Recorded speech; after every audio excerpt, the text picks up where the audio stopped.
Buenos días. Sé cómo empezar, pero no sé por dónde empezar. Y sé por dónde empezar, pero no sé cómo empezar. No, sí. Quiero empezar diciendo que es un gozo el ver a tanta gente en la iglesia. Es un gozo tener aquí a mi pareja ayudándome y fue una sorpresa porque hace 2 días me llamó Manuel y me dice, oye, que ha fallado el pastor porque está malo, se encontraba mal, que si te podías preparar algo. Y digo, sí, tengo cosas preparadas, pero no sé qué sacar. no sé qué hablar, no sé qué predicar, no sé qué puedo hablar. Pero el Señor pues encamina todo para Él y para su gloria, así que lo que voy a predicar hoy es la justificación por fe, que es algo que todos tenemos muy claro, pero no tanto como pensamos, que es el fundamento de nuestra relación con Dios, algo que es fundamental en la vida de un cristiano, es la relación más importante, es la relación que más interesa, es la relación, la más importante, en vanas palabras. Esa relación nos lleva a cuestionarnos y poner en duda muchas cosas. Por ejemplo, ¿cómo podemos conocerlo íntimamente? ¿Cómo podemos conocer a Dios íntimamente? ¿Verdaderamente Dios nos acepta? ¿Estamos seguros de que Dios nos acepta? ¿Cómo lo sabemos? ¿De dónde viene esa aceptación? ¿Y qué sucede cuando nosotros, los pecadores, cedemos ante la tentación y pecamos? Esas son preguntas que debemos responder y para ello necesitamos ir al inicio de todo, al génesis de la vida cristiana, que es el Evangelio. El Evangelio de Jesucristo es el fundamento de nuestra relación con Dios, no hay otra cosa. Ya podemos buscar y seguir indagando, pero el fundamento para una relación con el Señor y Dios, creador del cielo y de la tierra, es el Evangelio, es Jesucristo. No hay otro. Es el único fundamento seguro. Algunos, es que no es que ni se puedan acercar, es que no hay ni uno ni que se acerque, ni a la suela del zapato. Así que antes de empezar me gustaría orar y vamos a ver primero lo que la justificación por fe no es y lo que la justificación por fe sí que es. Así que vamos a orar al Señor. Padre amado, te damos gracias por un domingo más, por poder estar aquí reunidos y por poder participar en comunidad y escuchar de tu palabra, cantarte y alabarte, porque eres tú el único digno y eres el único el Señor que se merece toda nuestra adoración y toda nuestra alabanza. Te pido, Señor, que abras nuestro entendimiento, que abras los oídos de la Iglesia, que nos hagas ver lo que tu palabra nos quiere comunicar. Ella es viva y eficaz. Y en ella encontramos tu revelación, encontramos a tu Hijo Jesucristo, que es el único camino hacia ti. Es el único camino que tenemos para llegar a tu presencia, Padre, para que nos veas y nos ames con ese amor ágape que nos hablas, ese amor de complacencia, no solo de bondad y de benevolencia y de beneficencia, sino que también un amor de complacencia, ese amor que declaraste en el bautizo de tu Hijo amado. Te lo agradezco, Señor, que podamos estar aquí reunidos para escuchar tu voz.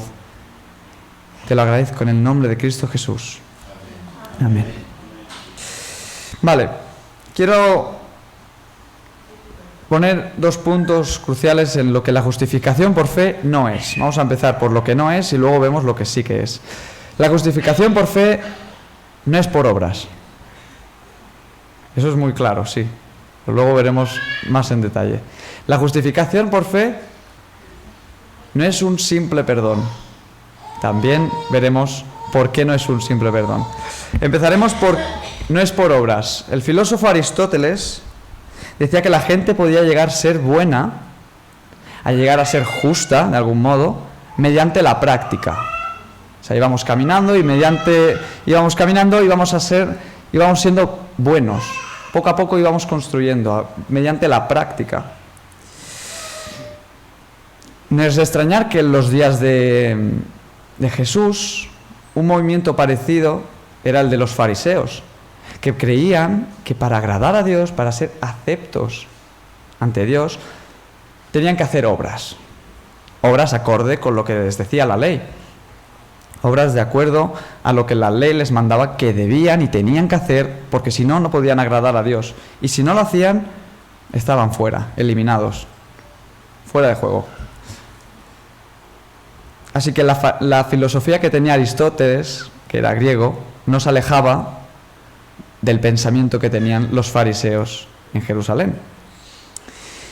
Pero también el bien conocido Tomás de Aquino pensaba o tenía un cierto parecido a lo que Aristóteles decía. De hecho, él sostenía su filosofía, y volvemos a un sistema de salvación por obras, que permanece con una piedra angular por muchos siglos de sus seguidores. Muchos de ellos siguieron los consejos de Tomás de Aquino, como Aristóteles y etc. Los que son partidarios de esta filosofía, de esta manera de pensar, los podríamos calificar como religiosos.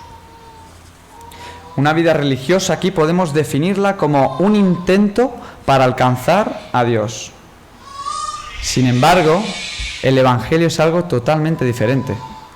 El Evangelio no te dice lo que tienes que hacer, ni cómo tienes que hacerlo. El Evangelio no se basa en obras, no se basa en lo que yo hago, sino en lo que Dios hace en mí y lo que Dios ha hecho por mí. La única manera de ser justificados es al aceptar por fe la salvación que ofrece Jesús, mediante su muerte y mediante su resurrección. Dos ejemplos claros tenemos en Efesios 2:8, que nos dice: por gracia sois salvos por medio de la fe, por medio de la fe, y esto no de vosotros, sino es don de Dios. Como vemos, es don de Dios, es algo que Dios nos da. La fe y la gracia vienen y provienen de Dios. Luego otro ejemplo lo encontramos en Romanos 5:1. Dice: justificados pues por la fe, tenemos paz para con Dios por medio de nuestro Señor Jesucristo. Y volvemos. La fe es lo que nos lleva a poder estar en paz con Dios, a poder conseguir esa salvación que solo Él ofrece, nadie más. Solo Jesucristo solo Cristo vino, fue a la cruz, murió, resucitó al tercer día, solo Cristo ascendió y solo Cristo va a volver a por su iglesia. Solo Él. El mérito es suyo. Así que podemos hacer dos grupos. El Evangelio, que es la obra sobrenatural de Dios para alcanzar al hombre, y luego tenemos la religión, que es la obra natural del hombre para alcanzar a Dios. Obviamente la segunda es en vano. O sea, nadie alcanza a Dios por obras. Cuando mezclamos el Evangelio con cualquier otra cosa, lo destruimos. Vemos ejemplos en Gálatas.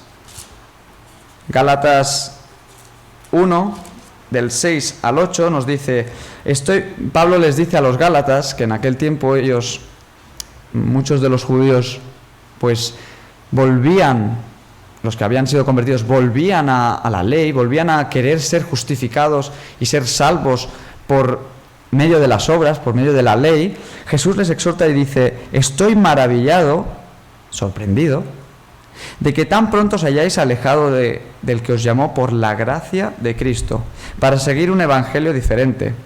No que haya otro, sino que hay algunos que os perturban y quieren pervertir el evangelio de Cristo. Mas si aún nosotros, o un ángel del cielo, os anunciare otro evangelio diferente del que os hemos anunciado, sea anatema, es decir, sea maldito. La palabra literalmente quiere decir maldito. Así que cualquiera que os anuncie un evangelio un poquito diferente del que nos han predicado, sea maldito. Aquí vemos claramente la indignación de Pablo, una indignación que es justificada. Él estaba indignado por todo aquel que oscurecía la gracia de Dios. Hay gente que podría decir que nosotros hacemos buenas obras, nosotros los creyentes. Vale, lo podemos coger. Pero nosotros no hacemos buenas obras para conseguir el favor de Dios, sino es al revés. Nosotros conseguimos el favor de Dios que Él nos da, y es por ello que Él nos da buenas obras. Efesios 2:10. Efesios 2:10 nos dice claramente, es que lo busco y os lo leo, porque somos hechura suya, creados en Cristo Jesús para buenas obras, las cuales Dios preparó de antemano para que anduviésemos en ellas. Eso a los que están en Cristo. Es decir, a los que Él llamó, Él tiene unas obras preparadas para que nosotros andemos en esas obras que Él ha preparado. En segundo lugar, la justificación no es un simple perdón. Muchos podemos llegar a entender que la justificación es por fe. Como hemos visto, si alguien tenía alguna duda, ya se la ha aclarado. Si tenéis más dudas, luego al final de la predicación podemos resolverlas. Pero que es por fe y no por obras. Pero caemos en el error de que pensamos que la justificación es un perdón, que Dios elige pasar por alto nuestro pecado.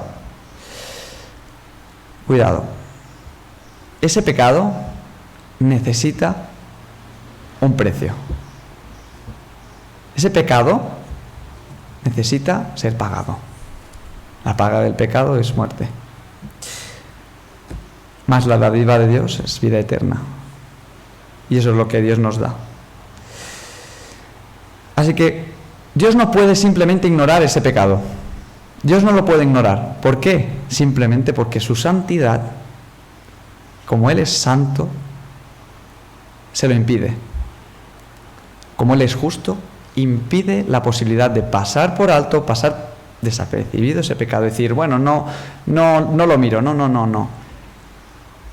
Esa frase que muchos hemos oído de Dios odia al pecado, pero ama al pecador, debemos tener un poco de cuidado, porque Dios condena al pecador, no condena al pecado. Yo soy pecador, por lo tanto yo peco. La justificación es un acto por el cual alguien es declarado justo. Yo soy justo porque yo soy declarado justo. Mi justicia es la de Cristo. Dios elige imponer la justicia de Cristo a mí y mi pecado en Cristo. Y Cristo va a la cruz y recibe lo que yo debía recibir. Gracia y misericordia se me es imputada a mí. Gracia, lo que merezco, lo que no merezco, eso recibo. Misericordia, lo que no merezco, que es la justicia de Dios. Yo merecía justicia, y es morir por ese pecado, ir al infierno y morir eternamente, pero sin embargo Dios me da vida eterna en Cristo Jesús. Así que somos declarados justos en base a lo que Cristo ha hecho en esa cruz. O sea, vivimos con justicia en nosotros, o sea, vivimos de una manera justa, somos justos delante de Dios porque Dios mira a Cristo en nosotros. Así que la justificación nuestra, hermanos, necesitaba un precio. O sea, tuvo un gran precio. La cruz del Calvario, la sangre de Cristo, esos clavos, esa humillación, esos escupitajos, esas palizas que le habían metido al pobre Jesús, que era necesario que ocurriera porque los profetas lo habían profetizado, y era justo que se cumpliera toda ley. Todo lo que los profetas habían anunciado debe cumplirse. Se debía cumplir y se debe cumplir. Así que ahora, hermanos, ya aclarando los dos puntos más cruciales de lo que la justificación no es, vamos a ver lo que la justificación sí es. Y para ello me quiero centrar, ahora sí, no voy a saltar de versículos en versículos, sino que me quiero centrar en Romanos 3, del 21 al 24, si me queréis acompañar. No está muy lejos.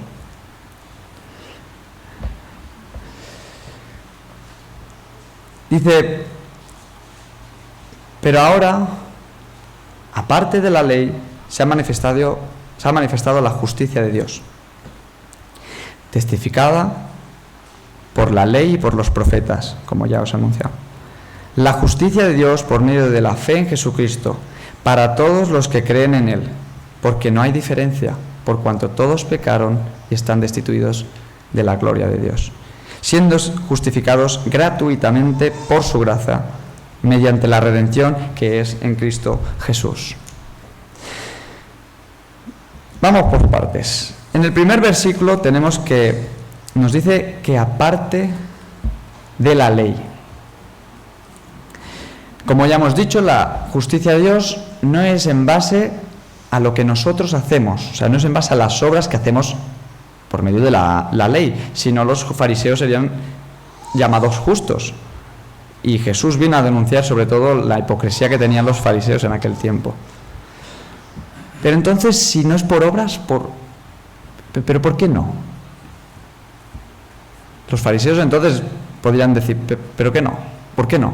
O nosotros, ¿por qué no? Si yo obedezco toda la ley, ¿por qué no puedo ser declarado justo? Y digo: no. De hecho, si tú cumples toda la ley, eres declarado justo. Pero hay un pequeño, que es grande, un gran problema. Nadie puede cumplir a la perfección la ley de Dios. En Santiago vemos que nos dice que cualquiera que transgreda solo uno de los mandamientos, adiós la ley. Ya los ha cometido todos.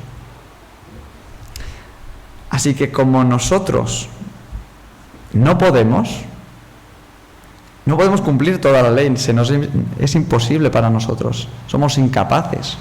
No podemos llegar a cumplir el mandamiento de no matarás sin tener en mente a alguien al que le tenemos odio. No podemos cumplir perfectamente la ley de no adulterarás. No podemos cumplir perfectamente la ley de no mentirás, honrar a nuestros padres.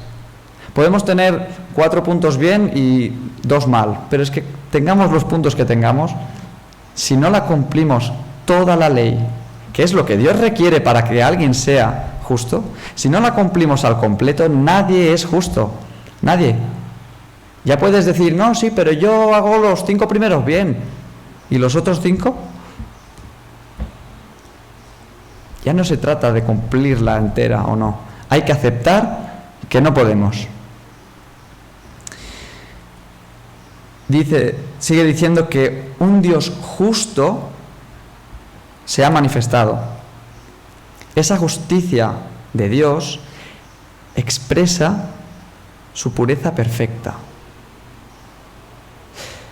Dios es santamente justo o justamente santo. Tiene un amor que es justo, tiene un amor que es santo, tiene una justicia que es santa. Si tomamos en contexto lo que se está diciendo aquí, lo que está declarando que lo que es la justificación por fe, la justicia de Dios significa una pureza perfecta que viene o es dada por Dios. Tenemos 2 puntos ya. El hombre es incapaz y Dios da. Porque y sigue diciendo en el mismo versículo, dice: la cual los profetas y la ley testificaron. En una mente hebrea, los 2 libros más importantes eran la ley y los profetas, el Pentateuco y el libro de los profetas, lo que constituye para nosotros el Antiguo Testamento. Y en ambos encontramos la revelación divina. En ella encontramos lo que ahora mismo podemos saber, que Cristo vino. Podemos saber la Iglesia. Pablo en Efesios habla de el misterio. ¿Qué misterio? El misterio es la Iglesia. Los profetas tenían una visión revelada por Dios de lo que tenía que acontecer, pero hay mucha de la visión que no veían, que está por abajo, que tenía que acontecer. Y eso es la Iglesia. Ese es el misterio que se le estaba oculto. Así que toda la Biblia testifica sobre esta verdad. Sigue diciendo que esta justicia viene por medio de la fe en Jesucristo para todo aquel que en Él cree. Volvemos a decir que la fe es el medio por el cual obtenemos esa justicia. Es Cristo el objeto de tal fe. ¿Por qué? Porque Él es quien murió, Él es quien resucitó y Él es el que nos da vida eterna. ¿Por qué? Porque Él es el único capaz, es el único que fue capaz de guardar la ley al pie de la letra. Ni una jota, ni una tilde se movió. Se cumplió enterita. ¿Por qué? Volvemos a preguntar. Si es que podemos empezar a preguntarnos y a cuestionarnos. Pues por el mero hecho de que era el Hijo perfecto de Dios. Él es el que puede cumplir la ley a la perfección. ¿Por qué? Porque Él es la perfección. Ninguno de nosotros. Vamos viendo los 3 puntos. El hombre es incapaz. Dios requiere justicia y es solo Él el que la da, y que Jesucristo puede hacerlo. Jesucristo es justo. ¿Por qué es justo? Porque Él puede. Él obedece la ley. Y vuelve a declarar que aquí nos dice Pablo, nos declara que porque no hay diferencia, no podemos decir que hay alguno que se salva. No, porque todos pecaron y todos están destituidos de la gloria de Dios. Todos. Los que ahora no tienen a Cristo y los que nosotros, antes de conocer a Cristo, éramos pecadores. Los que no tienen a Cristo son pecadores. Y todos necesitamos de esa justicia. Lo que esa condición nos lleva, el ser pecadores, el estar destituidos, lo que nos lleva a ser pecadores es estar destituidos de esa gloria desde el inicio. Pablo dice, ¿no? Vosotros que estabais muertos en vuestros delitos y pecados. Muertos en delitos y pecados. Muertos espiritualmente. Delitos y pecados. En rebelión constante contra Dios. ¿Por qué? Porque no obedecíamos su ley. Simplemente cogíamos nuestra ley, cogíamos nuestra manera de vivir y íbamos por ese camino. A veces, por la carne, lo hacemos.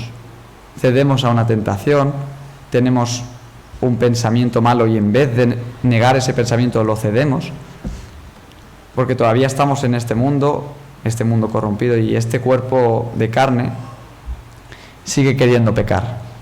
Hay 2 leyes que van luchando ahí dentro. Nuestra vieja naturaleza fue cambiada y somos nacidos de nuevo, pero la carne está aquí todavía y seguimos luchando. Siendo justificados gratuitamente por su gracia. Como esa justicia es necesaria, nosotros no la podemos conseguir y Dios es el que nos la da gratuitamente, por gracia. Por gracia sois salvos. Por medio de la fe. Es algo que es inmerecido, algo que es inesperado, pero es algo que es aceptado. Dice que y para acabar este versículo, el 25, mediante la redención que es en Cristo Jesús. En su amor, Dios nos quiso imponer el regalo de su perdón y de su santidad. Y esa santidad requería un pago. Ese pago fue pagado y ahora yo soy justo, ahora yo soy santo. Porque Jesús cumplió los justos requisitos que Dios demandaba. En resumen de todo lo que hemos hablado, la justificación es un acto de la gracia de Dios por la cual Él provoca un intercambio. Como hemos visto, hemos estado hablando de la naturaleza humana y de la naturaleza de Cristo. ¿Quién es el hombre y quién es Cristo? Cuando un pecador, guiado por el Espíritu Santo, es llevado al arrepentimiento y es llevado a tener fe en Cristo Jesús, Dios toma la justicia de Cristo y se la impone al pecador. Y toma los pecados de Cristo y las pone en la cruz del Calvario, en la que toma los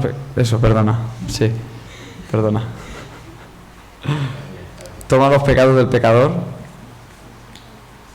gracias, y las pone sobre la cruz del Calvario. Entonces esos pecados son perdonados, consumado es. No hay que olvidar que esta obra es solo de Dios. Nadie busca a Dios. No hay quien entienda. No hay quien busque a Dios. Todos se desviaron a una, se hicieron inútiles. No hay quien haga lo bueno, no hay ni siquiera uno. Dice Pablo unos versículos antes, citando un salmo. Así que como la obra es de Dios y solo de Él, solo depende de Él el llamar a aquellos a los que Él quiere ofrecer este perdón. Él llama y Él da esa gracia, esa misericordia. Yo tengo misericordia del que tengo misericordia. Observamos en todos estos aspectos que la justificación es dada parte de la obediencia a la ley.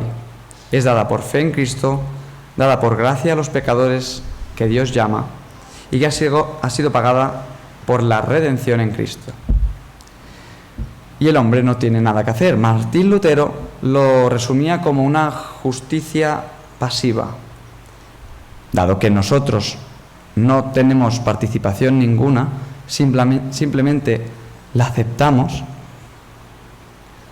esa justicia es pasiva. El hombre no tiene nada que hacer para conseguirla. No es por obras, es por fe.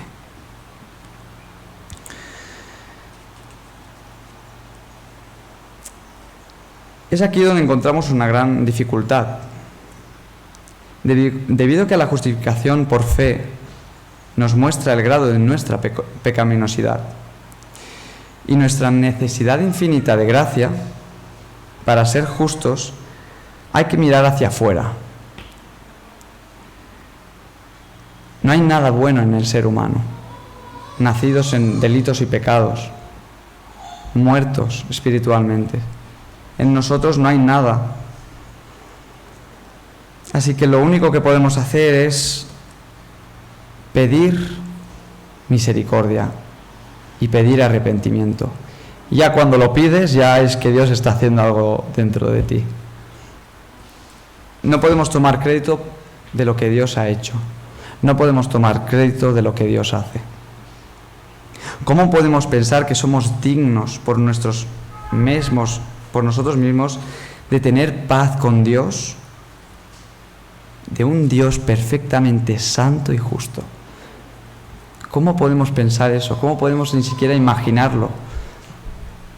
Que tenemos un mínimo de, porque yo hago esto, porque yo lo hago así. Podemos tener una consideración en la obra de Dios. Le estamos infravalorando. Con todos mis respetos, le estamos insultando. Estamos despreciando la obra que Él ha hecho, la obra que Él hace, para decir, sí, Dios es quien es quien justifica, pero yo también tengo participación, yo también doy un pasito. Es pequeñito, pero sí, yo también tengo... No. La obra es de Dios y solo de Dios. Es Él el Todopoderoso. Él es Dios, el Creador del cielo y de la tierra. Él es el Dios soberano, el Dios eterno, el Dios de amor, pero también el Dios de justicia, el Dios de gracia, el Dios de misericordia, omnipotente, omnipresente, que es el hombre, comparado con este Dios, que es el ser humano, que es una obra mía con lo que es Dios. No estoy infravalorando las obras de caridad, obviamente, no estoy diciendo que no hay que hacer obras de caridad. Pero cuando estamos hablando de salvación, cuando estamos hablando de justificación, hay que tener mucho cuidado porque durante mucho tiempo se ha declarado diferentes maneras de salvación y no, solo hay una. Solo hay una manera de poder ser santo, de poder ser justo, de tener paz con Dios, de poder ser salvo de la ira que va a venir en el juicio final. Solo hay una manera y es que Dios tiene un plan de salvación y Él te ofrece este plan de salvación. Os quiero poner un ejemplo. Hay un hombre que ha cometido un delito. Por ley, él va a la cárcel. Pero un amigo suyo, un muy amigo suyo, podríamos decir que es como un hermano, quiere pagar el precio y le dice al juez, quiero pagarlo, y dice, requiere un sacrificio. Y el hombre, pues, queriendo salvar a su amigo, dice, pues, doy a mi hijo. No lo dice tan fríamente como lo estoy diciendo yo ahora, pero ofrece a su hijo. La deuda es pagada, el hombre es libre y todo resuelto. Tiempo después, la gente le pregunta al hombre que estaba en la cárcel y dice, oye, ¿cómo es que te pudiste salir de la cárcel? Y el hombre le dice, yo hice caso a los guardias, me porté bien, no me peleé, salí al recreo, comí mis comidas, dormí a las horas que tenía que dormir, leía un poco y estuve bien. ¿Cómo creéis que se sentiría el amigo que dio a su hijo para salvar a su mejor amigo? Infravalorando esa obra.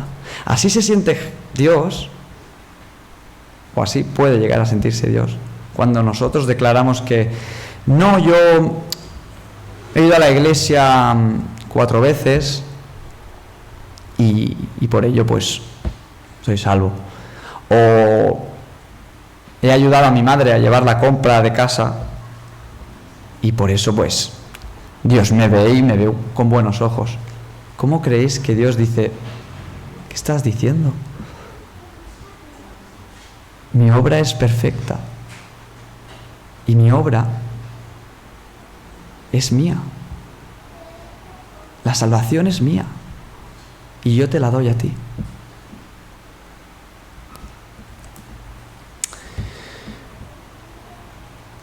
No hay que olvidar que podemos tener esa relación con Dios por su gracia y su misericordia. Y no hay que olvidar que no tenemos mérito con ella.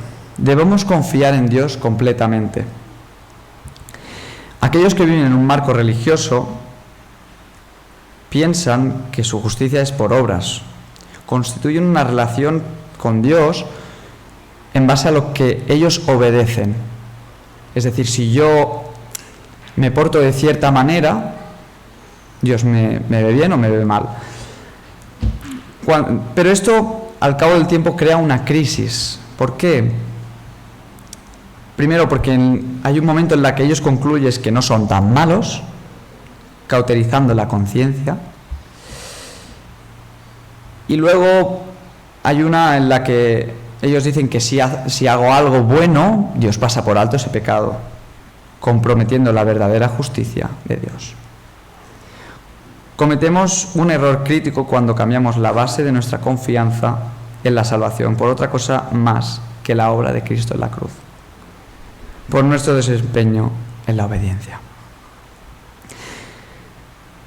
Así que para concluir, nuestra vida cristiana no podemos apartar nuestra fe de Cristo.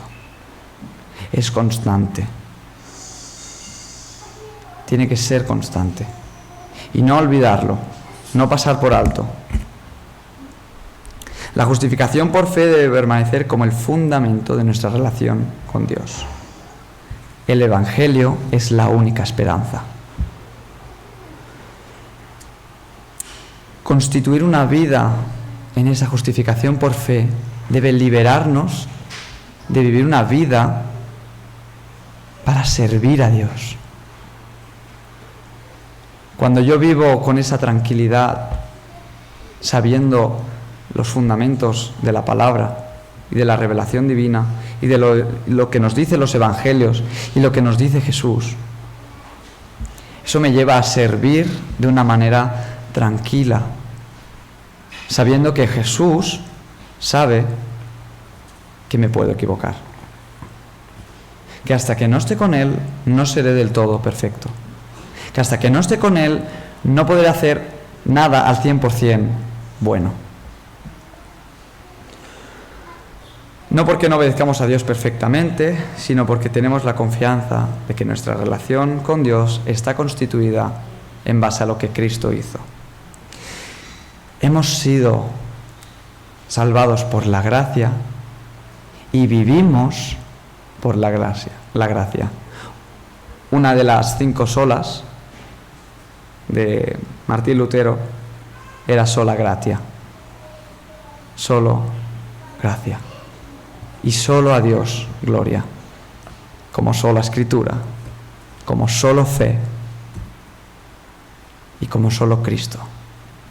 Así que demos gracias al Señor por poder participar de esta justicia, por poder participar de esta santidad que Él nos da, como hemos visto, gratuitamente, por gracia, por misericordia. ¿Qué Dios? ¿Qué religión ofrece eso? ¿En qué meeting se anuncia esto? En ninguno. Solo desde los púlpitos se ha anunciado, o en las calles predicando la palabra, se ha anunciado de que hay un Dios que tiene un plan de salvación y que tiene un amor que supera nuestro entendimiento, va más allá. Así que estemos agradecidos y alabemos a este Señor, alabemos a nuestro Señor, alabemos a nuestro Dios, alabemos al Señor Dios, que es santo y que es justo. Que el Señor nos bendiga.